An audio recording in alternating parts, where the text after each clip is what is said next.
Welcome back, ladies and gentlemen. And now you hear me. That's good. I was at a shareholder meeting a few days ago, on Thursday to be exact. Maybe a few of you were too. The mood was rather so la la. I guess politeness is something else. Shareholder meetings at times are not the most pleasant day for the supervisory board or the executive committee, I guess. But I always think, what is a day compared to the period of suffering as a Deutsche Bank shareholder for such a long time? Share price of, when I prepared this introduction, €10 a piece. The share price fell under 10 just this morning. A market cap of below 22 billion euro. A dividend for the year of 2017 of 11 euro cent a share. Ladies and gentlemen, the glory, the happy days seem far, far away. But now, with a new CEO in place, Christian Sewing, recovery is supposed to speed up. But banking today is not only about speed and crazy app ideas. You know as good as I do, regulation rules. My next guest is in permanent alert. She, and in contrast to other segments of the bank, steadily growing team, she has an eye on everything Deutsche bankers do nowadays. She takes responsibility for the do's and the don'ts at Deutsche Bank. So, let's talk about the do's and the don'ts and the banking in the new world within the rules. Please welcome the Chief Regulatory Officer of Deutsche Bank, Sylvie Matera.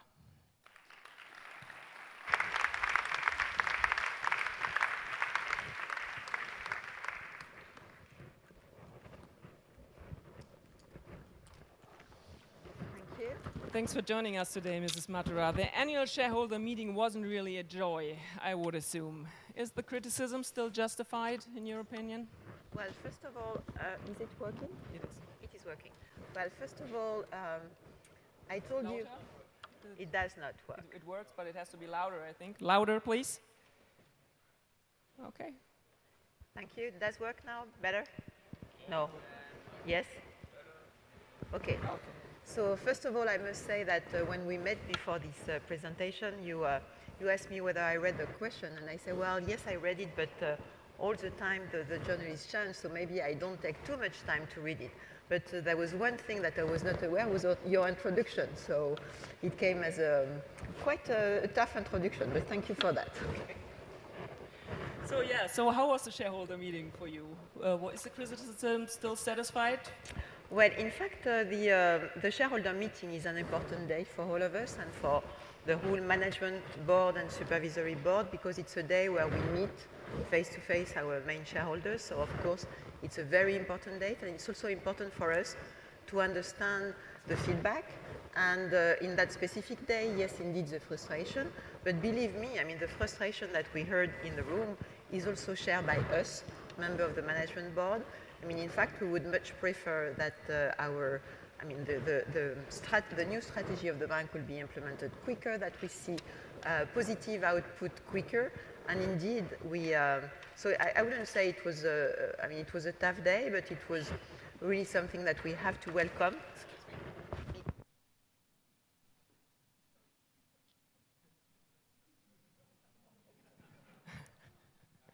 Don't hurt her. Deutsche Bank still needs her. Is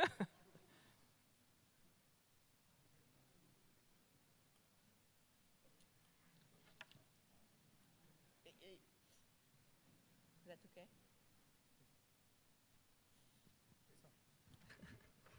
So is that better? You hear better? If it's not better, it's good. Okay. So just to finish my sentence, it was indeed it was a tough day, but I mean we completely understand and we share the frustration, and we have, as a board, to listen and to understand what is meant. So let's go into detail. At what point are we at Deutsche Bank 10 years after Lehman Brothers fell, 10 years after the financial crisis started? How would you describe the state Deutsche Bank is now, 2018? Well, what we have said is that we are on a journey and it's not finished, meaning that we had a strategy, first of all, to clean the situation, I mean, to deal with all the litigation portfolio that we have. I mean, this one is mostly done. Then we need also to clear the balance sheet, to make sure that we don't have, I mean, position that we don't want to keep, and in fact we had a non-core portfolio that has been closed. So that was the first step, but that is absolutely needed. The first thing that you need to do is to clean the situation. And then you need to make sure that you execute on a strategy, and that's what our new CEO task is really to execute on the strategy, meaning that we're not going to stop and to think of what we could do in the future, but we'll be full speed on the strategy. And that's, I think that we have shown, we have been executing the partial IPO of the asset management DWS on the first possible date. We have been executing the merger of Postbank and Deutsche Bank this weekend, and once again, it was the first possible date. So in fact, I guess we have demonstrated that we are currently in full speed on strategy execution. And the objective there is, so the end of the journey, if it is your question, is to have a more balanced risk profile, meaning to right-size the investment banking and to grow retail and asset management. And the reason for that is that because as a bank, you're clearly the link between the financial world and the real economy, and you need to understand the current environment. And the current environment has very much changed since the period of the financial crisis, meaning that we cannot do business in the investment banking that we did 10 years ago. And also, you don't operate in retail in the same environment that we did 10 years ago. I mean, the level of interest rate is very low, and given the size of central bank balance sheet, I guess it's going to remain low. So we need to anticipate what is needed in the retail space. Asset management is also something that is likely to grow if you look at the demographic dynamic of population, especially in Europe. Basically, the population is aging, so there will be much need for that type of product. So what we are doing in our strategy is just to make sure that we are relevant in the current environment and the future development. We need also to take on board everything that has changed in terms of technology, new way of doing things, new way of approaching our clients. So that's things that we need to take on board. I totally understand, and that is something you emphasize, or the bank emphasizes all the time about this cleaning up, and I guess you make progress there. I guess the biggest cases are solved. But now something like Italy comes up. And does something like Italy worries you? And what effect has a situation like in Italy now on Deutsche Bank? Well, I mean, the terms worries, I don't think is the right one, if I may, because as an executive, you need to take the environment as it is, and you need to make sure that you operate in that environment.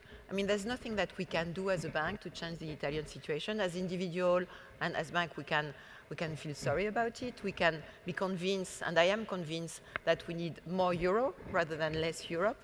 But, I mean, in the end, what you need to do is to make sure that, in fact, you adapt to your environment and you're flexible enough to be able to navigate safely in that type of environment.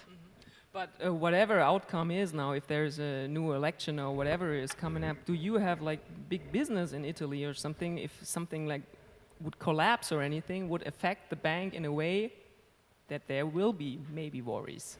I'm not doing political fiction, to be honest, and it's not for me to comment on the situation of a sovereign state.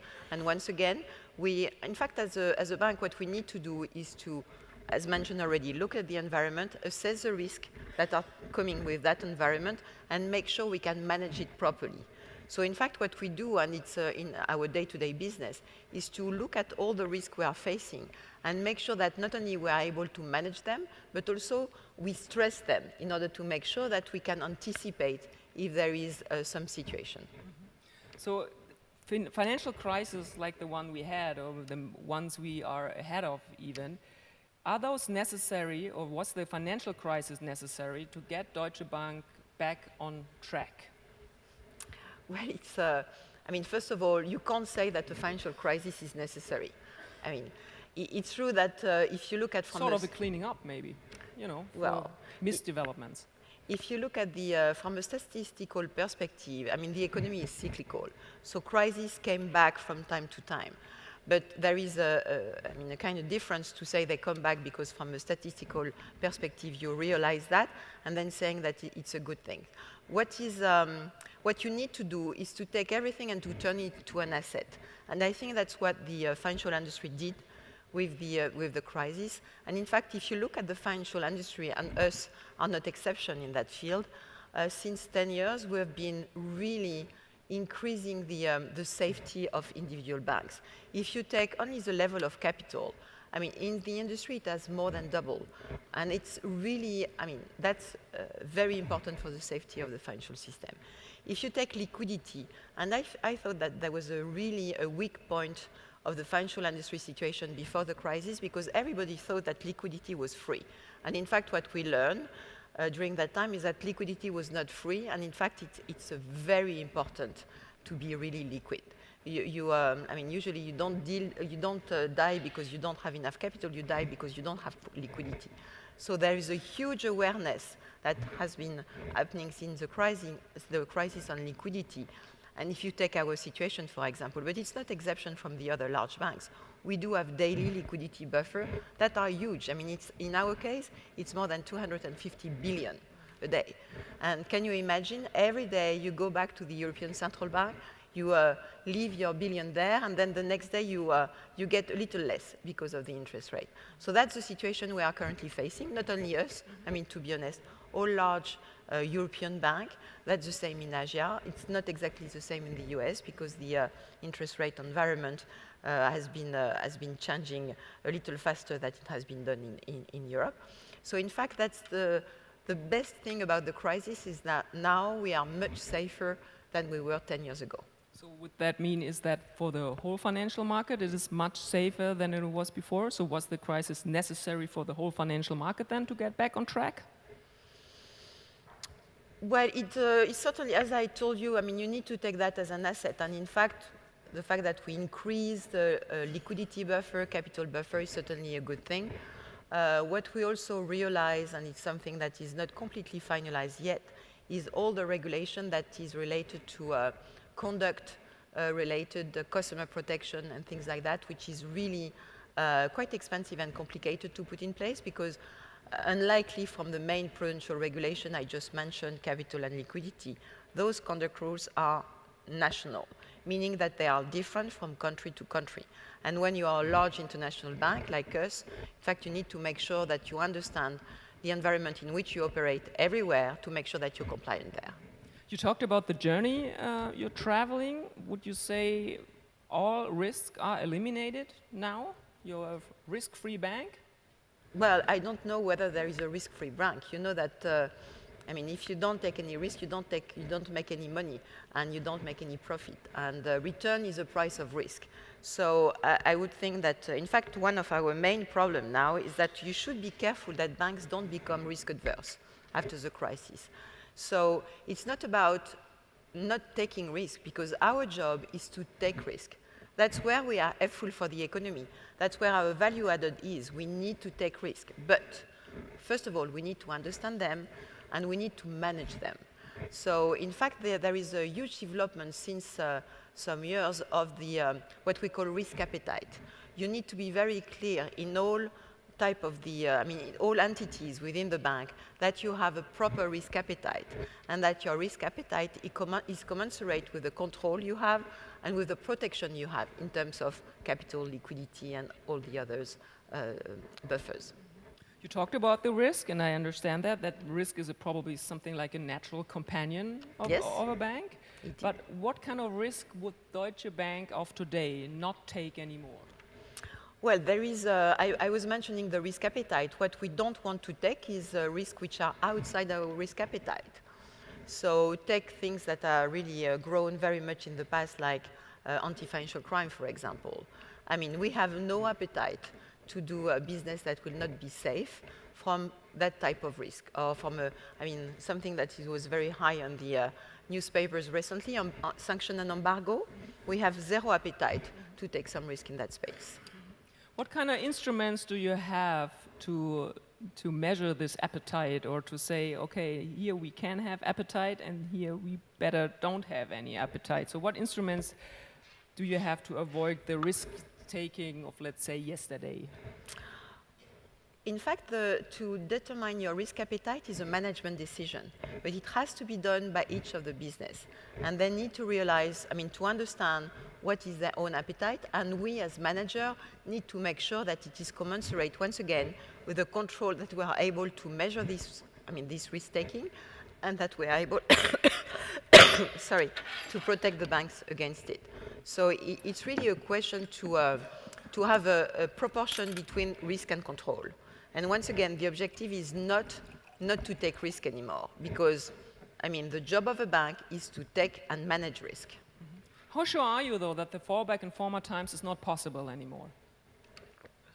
100%? Well, no, you can't say that there will be no crisis in the future. First of all, because you know from a statistical perspective that economy is cyclical, and then there will be another crisis at a certain time. Different, certainly, but there will be one. And but you just can't say. You just can't say you don't know what's going. Basically, you don't know what you don't know. So the only thing that you need to be able to do is to protect yourself. And that's why understanding the environment in which you are working, understanding your own risk capacity, your own control, and understanding also the protection that you have in place is really key. And what you need to do is to do those kind of internal stress tests. That came with some of the regulation post-crisis, that we need to do those type of stress tests. And in fact, it's well known in the US, but we do that everywhere, also in Europe.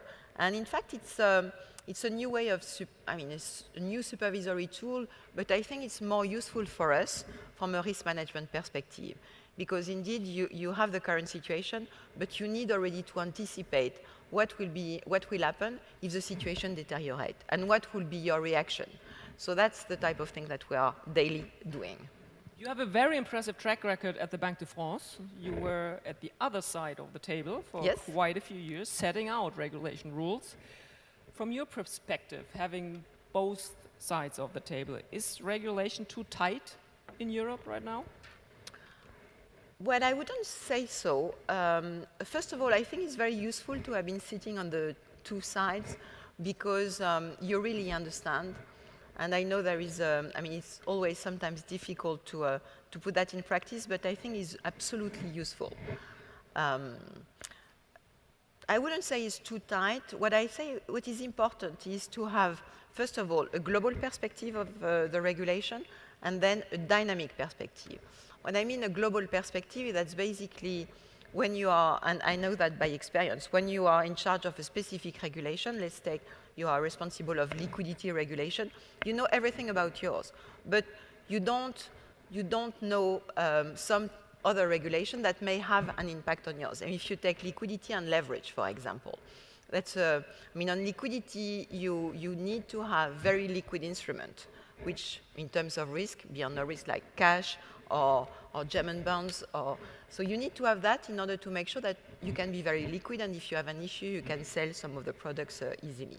At the same time, you need to comply the leverage, which calculate the proportion of your capital by comparison of your size of your balance sheet. And that's contradictory constraint. You need to have a huge amount of cash, for example, but at the same time, you need to have not too big balance sheet. And that's something that might be contradictory. So in fact, what is needed is to have a global perspective. And I gave this example, which is within the prudential space. But in fact, you need to take also into account everything that is related to conduct rules. And there is also an example that I give very often. If you, in the US, you need to make sure that you get all information on all transactions, all your clients, and that you're able to link all those information and to keep them. Because if there is something that you realize was wrong, in fact, if it happened again in the future, you will be able to use that information and to link it. In Europe, because of the new regulation on GDPR and because of data protection, especially in this country, in fact, you're not allowed to do that link and to keep it. So basically, when I think that from a regulatory perspective, what you need is to have a global overview. You need to understand the situation of banks like us who have to comply with rules which might be contradictory. So how can I do globally? Do I follow the US rule? But if I do that, I will be not compliant with the German one. And if I follow the German one, I will not be compliant with the US one. So it's very important that policymakers, regulators have the global overview.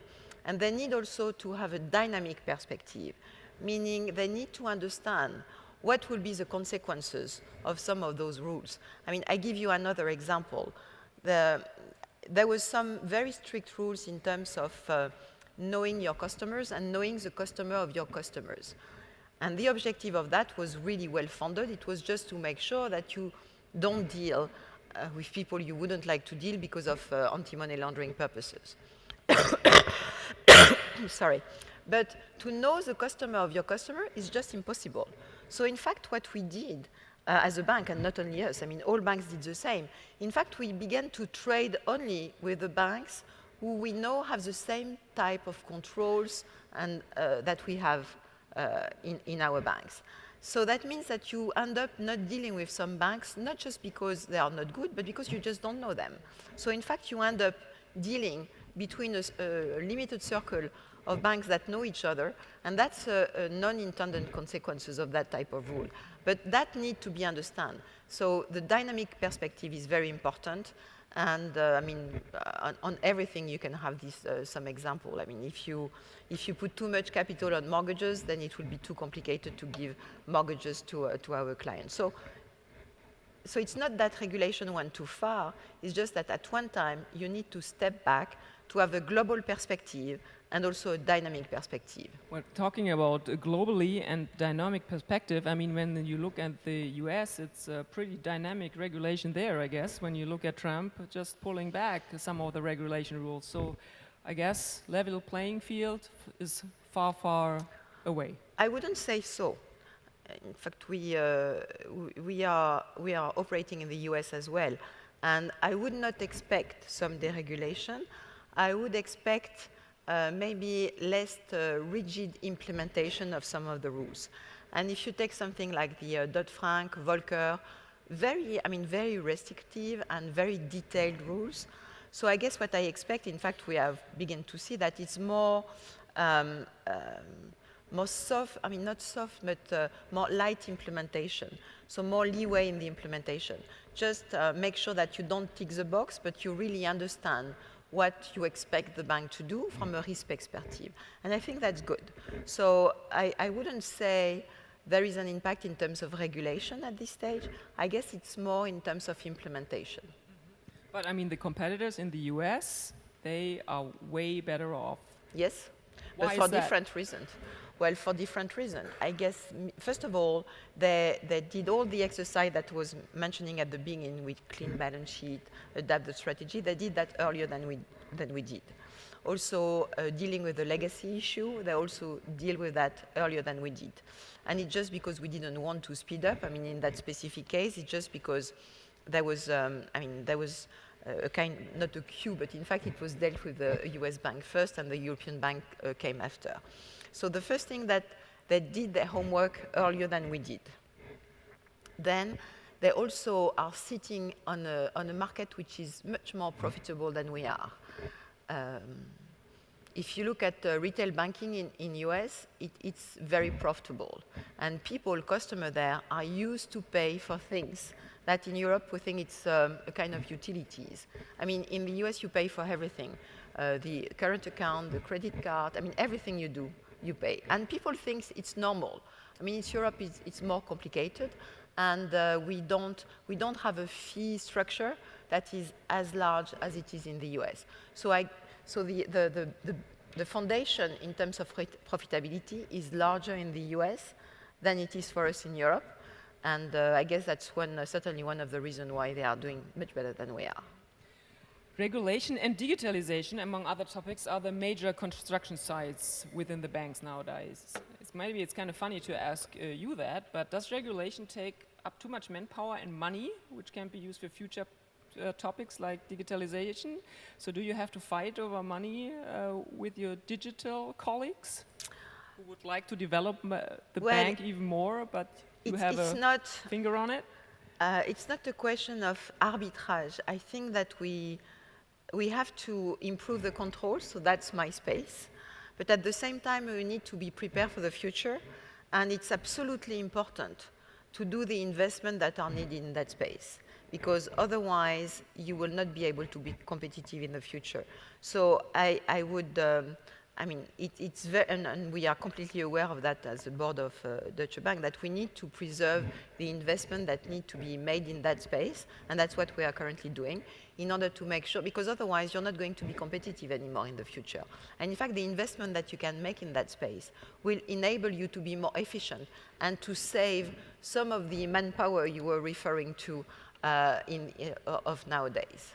But I was right at the beginning, right? That, I mean, Deutsche Bank is cutting off staff, but in your field, you speed up with hiring people, right? Yes, indeed. But I think it's a huge responsibility that my team has, because indeed we are still growing, in order to make sure that we put the control in the right space, especially, and not because we are very bad before, just because the expectation is rising. I was mentioning anti-financial crime. I mean, this area is rising everywhere, and if you look, I mean, you looked obviously at Deutsche Bank accounts, but if you look at any other large banks, it's the same everywhere.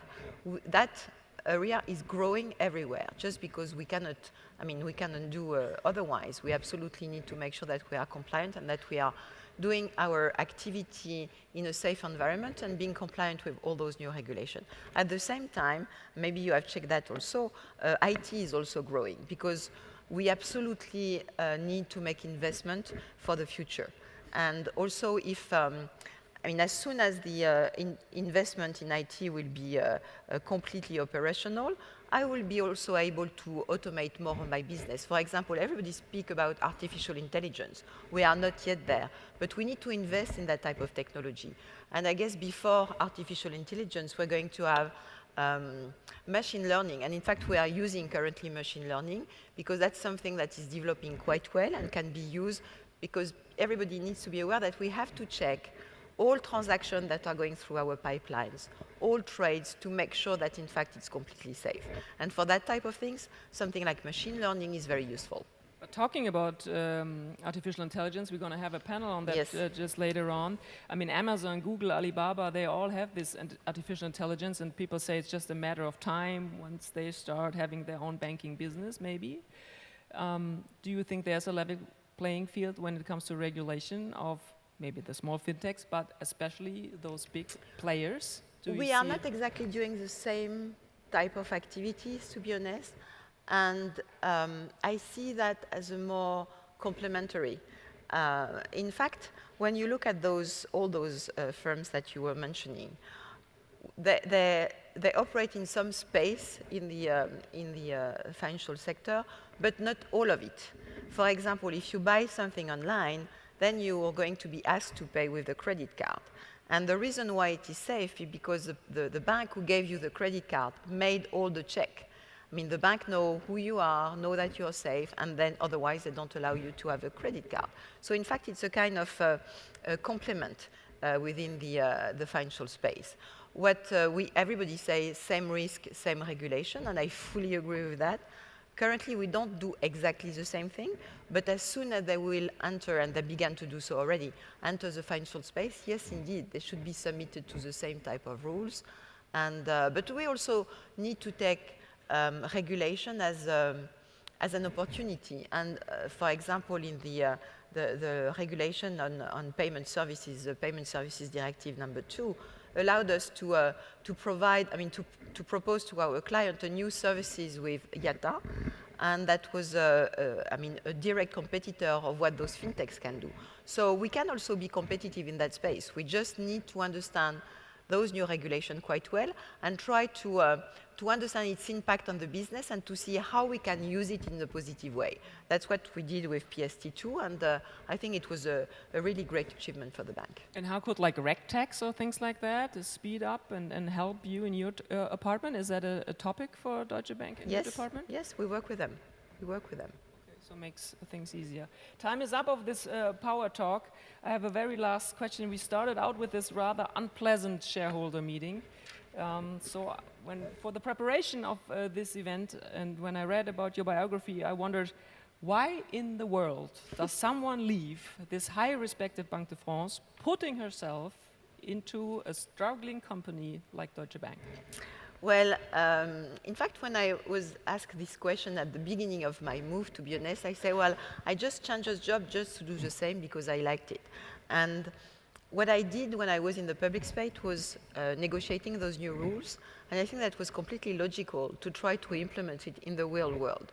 And also, when I was doing those negotiations, of course, I was sitting behind France, but my objective was to make sure that Europe will play with the biggest partners like the US or the China now. And in fact, when I moved to here, it was exactly from the same reason. I'm convinced that you need to have large European banks able to play their role on the world space. And I really think that Deutsche Bank, on the back of the strongest European economy, should be one of them. So that was the reason, and I will fight for that. Okay, well, yeah, the fight isn't over. The share price, I don't know if it's above 10 euro. We're going to check on the internet pretty soon. We'll see if that helped. But you should not be short-term focused when you're on a journey. Okay, yeah. Deutsche Bank is still on a journey. We learned that in this Power Talk. Sylvie Matera, thank you very much. Thank you.